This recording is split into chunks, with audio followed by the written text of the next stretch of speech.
ఇంకో పక్క దశ ఎడ్యుకేషన్ ప్రాధాన్యత ఇచ్చాం. తిరుపతిని ఒక ఎడ్యుకేషన్ హబ్ గా తయారు చేస్తున్నాం.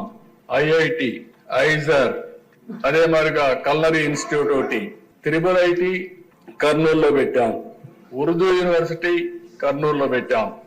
ఇవి కాకుండా దేశ సెంట్రల్ యూనివర్సిటీ అనంతపూర్లో పెట్టాం.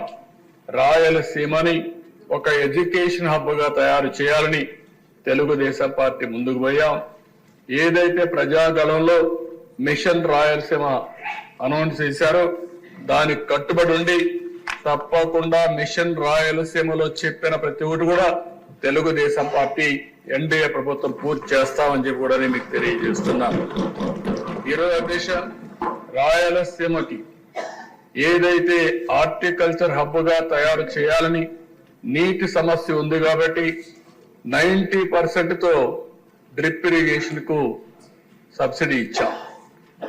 ఆ 90% ఇస్తే గత ప్రభుత్వం దాన్ని కూడా తీసేసే పరిస్థితికి వచ్చారు. అలాంటి ఏ విషయంలో చూస్తే అధ్యక్ష, రాయలసీమకు ఒక్క పని చేసిన దాఖలాలు లేవు.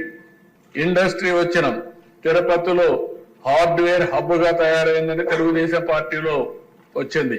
నిన్ననే మీరు చూస్తే కొప్పర్తి, ఓర్వకల్ 2 ఇండస్ట్రియల్ పార్కుల కోసం గవర్నమెంట్ ఆఫ్ ఇండియా శాంక్షన్ చేస్తే 2 కూడా రాయలసీమలో పెట్టి 5,000 కోట్ల రూపాయల దగ్గర దీనికి శాంక్షన్ చేశాం.